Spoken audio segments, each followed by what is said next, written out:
Apa ATM diblokir? Banyak sekali VT-VT yang berseliweran tentang ATM yang dibekukan dan diblokir.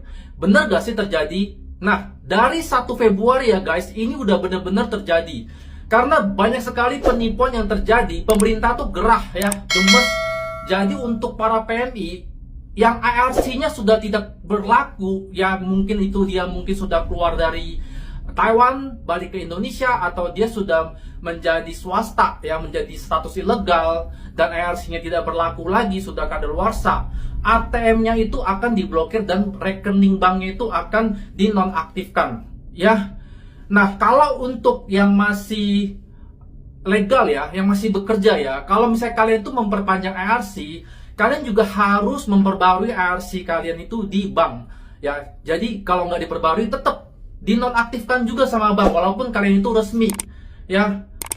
Harus diingat, ini info penting bagi teman-teman yang resmi. Kalau memang kalian itu udah perpanjang ARC, perpanjang paspor, tetap update ID kalian ke bank kalian, ya mungkin itu pos atau bank yang lainnya, ya. Nah, ada satu info lagi ya. Satu info ini adalah ada beberapa teman yang bilang mereka itu nggak bisa buka rekening. Ya, bagi yang mereka baru datang juga banyak yang nggak bisa buka rekening.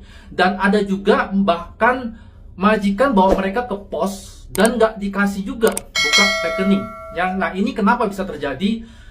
Sekarang ini banyak sekali perdebatan ya, karena sebanyak sekali penipuan yang memanfaatkan para PMI. Nah, para organisasi penipuan ini udah mengarah targetnya ke teman-teman PMI. Jadi para agensi dan majikan tuh gerah ya, mereka banyak sekali karena masalah ini. Kerjaan dari teman-teman PMI ya kan, yang mereka pekerjakan itu banyak yang terganggu dan nggak bisa dilakukan secara normal, karena mungkin harus menghadirkan pengadilan atau dipanggil polisi terus menerus untuk klarifikasi. Nah, dan ini menjadikan majikan banyak sekali memberikan masukan kepada Depnaker agar jangan dibukakan rekening untuk teman-teman PMI yang baru datang ke Taiwan. Ya, jadi bukan dari banknya guys. Saya udah periksa dari banknya sendiri official seperti pos.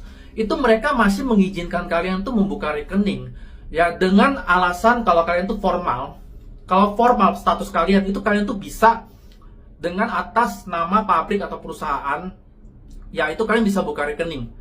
Nah, kalau misalnya kalian itu PRT informal, itu harus dipersetujui oleh majikan, dan majikan harus menyertakan identitas seperti KTP Taiwan mereka kepada pos agar rekening kalian tuh bisa diizinkan untuk dibuka. Dan karena majikan harus menyediakan identitas ini, banyak sekali majikan yang nggak bersedia untuk memberikan persetujuan untuk buka rekening untuk kalian. Ya, tapi sebenarnya ini nggak benar guys.